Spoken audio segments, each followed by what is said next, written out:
بسم اللہ الرحمن الرحیم۔ پیارے اور معزز سامعین، دل کے عطا گہریوں سے السلام علیکم۔ میرے چینل کو سبسکرائب کر کے شکریہ کا موقع دیجیے اور میرے ساتھ آخر تک جڑی رہیے تاکہ یہ اس کہانی کے سبق آپ کو پتہ چل جائے۔ تقریب نکاح جاری تھی۔ نکاح خوان نے دلہا سے اس کا نام پوچھ کر لکھا اور پھر اس کے والد کا نام پوچھا۔ دلہا اس سوال سے گھبرا گیا اور نکاح خوان سے کہا، ہم دو ماں بیٹے ہیں، میں نے کبھی اپنی والدہ سے اپنے والد کا نام پوچھا ہی نہیں، لہٰذا میں اپنے والدہ سے پوچھ کر آتا ہوں۔ یہ کہا اور گھر چلا گیا۔ محفل میں موجود لوگوں میں سے کسی کو بھی اس کی والد کا نام معلوم نہ تھا۔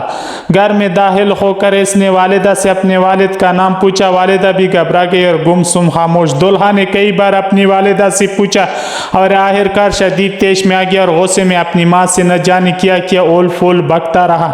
گھر میں جمع تمام عورتیں بھی خاموش تھی۔ ماں بیٹے کا مکالمہ سنتی رہی اور حیران تھی کہ آج تک یہ سوال کرنے کا خیال ہمیں کیوں نہیں آیا، جبکہ ماں بیٹی کی زندگی اسی محلے میں گزری ہے۔ یہ چھوٹا سا تھا جب سے ہم ان دونوں کو اپنی گلی میں اسی مکان میں دیکھ رہے ہیں۔ اس عورت نے شاید اپنے بچے کو اسکول بھی اسی لیے داخل نہیں کرا بھیا کہ باپ کا نام تو جانتی نہیں۔ اچانک اس نے اپنی ماں سے کہا، اگر تو مجھے میرے باپ کا نام نہیں بتا سکتی تو اس شرمندگی کی زندگی سے بہتر ہے میں خودکشی کر لوں۔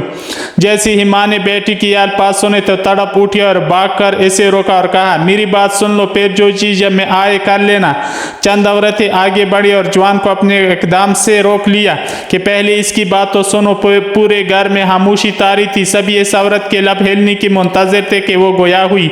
پاکستان بننے کے بعد ہمارے والد، چچا، بھائیوں اور خاندان کے تمام مرد اور عورت ہجرت کر کے پاکستان کے لیے عازم سفر ہوئے۔ راستے میں کسی جگہ ہمارے قافلے پر ہندو بلوائیوں نے حملہ کر دیا۔ ہمارے مرد جان توڑ کر لڑے لیکن ان کی تعداد اور اسلحے کی وجہ سے ہماری حفاظت نہ کر سکے اور سب شہید ہو گئے۔ لڑائی کے دوران میرے والد نے رات کے اندھیرے کا پیدا اٹھا کر ہم عورتوں کو نکالنا چاہا لیکن میرے علاوہ کسی کو بھی بچانے میں کامیاب نہ ہو سکے۔ میرے خاندان کے باقی عورتوں کا کیا حال ہوا میں نہیں جانتی۔ مردوں اور عورتوں میں سے کوئی زندہ بچا بھی یا نہیں مجھے کچھ پتہ نہیں۔ وہاں سے بھاگنے کے بعد میں انتہائی خوفزدہ حالت میں دن تو چھپ کر رات گزار دیتی اور رات کو اللہ کا نام لے کر اسی راستے پر چل پڑتی جو روانگی سے پہلے ہمارے مرد حضرات آپس میں تذکرہ کرتے رہتے تھے۔ ایک رات دوران سفر میں نے کسی جگہ پر ایک بچے کے رونے کی آواز سنی۔ آگے جا کر دیکھا تو کئی لاشوں کے درمیان ایک شیرخوار بچہ پڑا ہوا تھا۔ میں نے اسے اٹھا لیا، سینے سے لگایا، سفر کرتی آخرکار پاکستان پہنچ گئی۔ مہاجر کیمپوں میں کسی جگہ بھی مجھے اپنے خاندان کا کوئی فرد نظر نہ آیا اور یوں میری دنیا صرف میرے اور اس بچے تک محدود رہ گئی۔ میری عمر کم تھی اور ابھی میری شادی بھی نہیں ہوئی تھی۔ اپنی باقی زندگی میں نے اس بچے کی خاطر تنہا ہی گزار دی اور آج وہ بچہ میرے سامنے کھڑا ہے۔ اب بتاؤ، رات کے اندھیرے میں لاشوں کے درمیان سے اٹھائے گئے بچے کا نام مجھے کون بتاتا؟ ماں کی بات مکمل ہونے تک ہر آنکھ اشکبار تھی اور وہ بیٹا جو کچھ دیر پہلے ماں کو جلی کٹی سنا رہا تھا حیرت اور ممنونیت کا پہاڑ بنا کھڑا تھا۔ پھر شرمندگی کے ساتھ آگے بڑھا اور اس عورت کے احسانات کا بوجھ اٹھائے اس کی قدموں میں گر گیا۔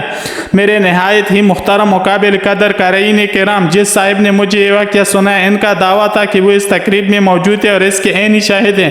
آج جب میں اپنی نوجوان نسل کو آزادی کی حیرت انگیز خوشیاں مناتے ہوئے دیکھتا ہوں تو مجھے وہ ماں اور اس جیسی قربان ہونے والے لاکھوں جانیں یاد آ جاتی ہیں جو اپنی محنت کی کمائی دے کے بغیر اس دنیا سے چلی گئی۔